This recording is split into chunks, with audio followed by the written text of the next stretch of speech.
A deeply unsettling case involving a migrant content creator has drawn widespread attention online. The individual, known as Yannicki, was recently taken into custody after filming and uploading videos in which he carried out so-called pranks that were anything but harmless. In these clips, he can be seen pouring sewage and other filthy waste onto unsuspecting people, all for the sake of generating engagement on social media. We'll dive into this story in today's video, but before we get started, don't forget to like this video and subscribe. Right now, only 12% of viewers are subscribed, so join the community and help us grow.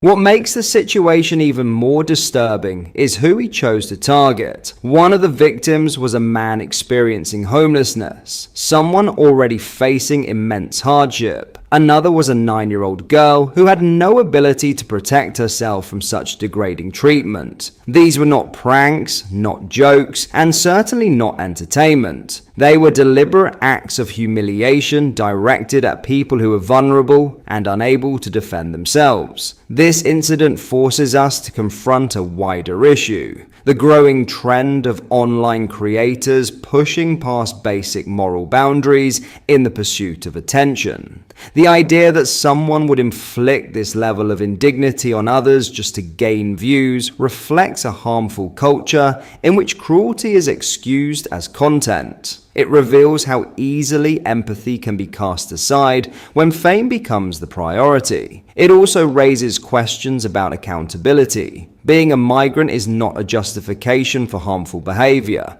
nor does it exempt anyone from living by the standards of the society they are part of. When someone relocates to a new community, there is an expectation that they respect the people around them and contribute positively, not exploit or endanger them. The arrest in this case stands as a reminder that actions have consequences, both online and offline. No creator should believe that a camera gives them permission to abuse others. Vulnerable individuals are not props, and children are not tools for shock value.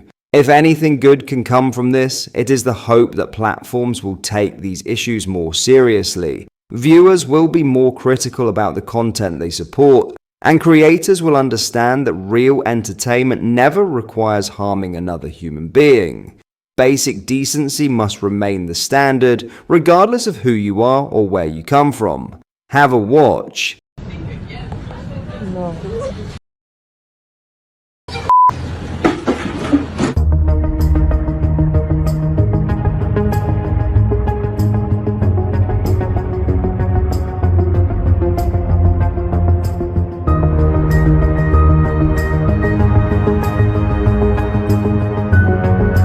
In the end, this incident in Brussels should serve as a wake-up call. A migrant YouTuber choosing to humiliate vulnerable people, including a homeless man and a 9-year-old girl, just to gain attention online, is not a harmless mistake. It's a serious breach of basic decency. Moving to a new place comes with a responsibility to respect the community you join, not exploit the people in it for entertainment. His arrest makes it clear that this kind of behavior will not be brushed aside or excused by the label of a prank. It's proof that accountability still matters, even in a digital landscape where too many creators chase shock value at any cost. Hopefully, this case pushes platforms, viewers, and content makers to rethink what they reward and what they tolerate.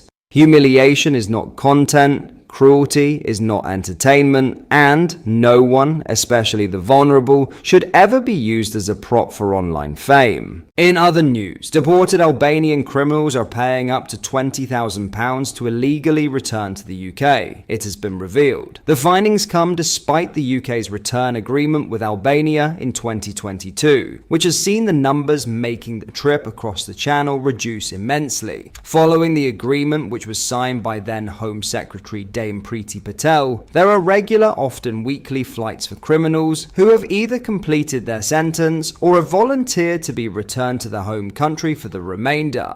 However, many return to the UK in illegal ways, for example, on the back of a lorry or on yachts. Some pay up to £20,000 for this service. This also carries a 5-year prison sentence. One migrant who has returned to the country despite multiple charges of robbery is Dorian Puka. The 29-year-old has been jailed and deported twice for burglaries before sneaking his way back into the country. Puka has even used social media to flaunt his stolen wealth, such as with multiple flashy Rolex watches or his £180,000 Lamborghini. Puka was twice jailed and deported for burglaries before sneaking back into Britain, while also taunting the Home Office with videos of his extravagant lifestyle on social media. The Home Office has admitted it is helpless with the situation until the outcome of his asylum claim is confirmed. Emajong Juta, 34, appeared at Leeds Crown Court on Friday after previously admitting to breaching his deportation order by re-entering the country in November 2024. The Albanian national, who was deported from the UK twice in 3 years, has now been jailed after returning illegally for a third time. Juta was first deported in August 2020 after being convicted of drug offences and deported again in March 2023 after being found in the country with false documents. He was sentenced to 14 months in prison. The defendant's spokesman claimed he had not fully understood the contents of the deportation order because he hadn't had an interpreter in court in 2020 and 2022. Alket Doughty, a people smuggler who was jailed after returning to the UK following a separate sentence, is now roaming London with an electronic tag after being granted immigration bail. The Albanian crime boss launched a legal challenge under the European Convention on Human Rights, ECHR, claiming he has a right to stay here as his wife and children live in the UK, after the Home Office tried to deport him. The flurry of those returning to the UK comes just after Home Secretary Shabana Mahmood, who unveiled a revamped illegal migration system last week, came under fire from the Albanian Prime Minister. Ms. Mahmood vowed to remove those who have failed asylum claims, citing 700 Albanian families living in taxpayer-funded accommodation having failed. In a social media post, Albanian Prime Minister Edi Rama furiously retorted that since the 2022 returns agreement, irregular arrivals from Albania to the UK have almost disappeared. Let us also be clear, Albanians are net contributors to the British economy, and the number of Albanians receiving UK benefits is very low relative to other communities, he added. To single them out again and again is not policy. It is a troubling and indecent exercise in demagoguery. What are your thoughts on what we discussed in today's video? Let me know down in the comment section below. If you have not yet already, make sure you do drop a like on this video and subscribe to the channel for more British content. Thank you, take care, goodbye.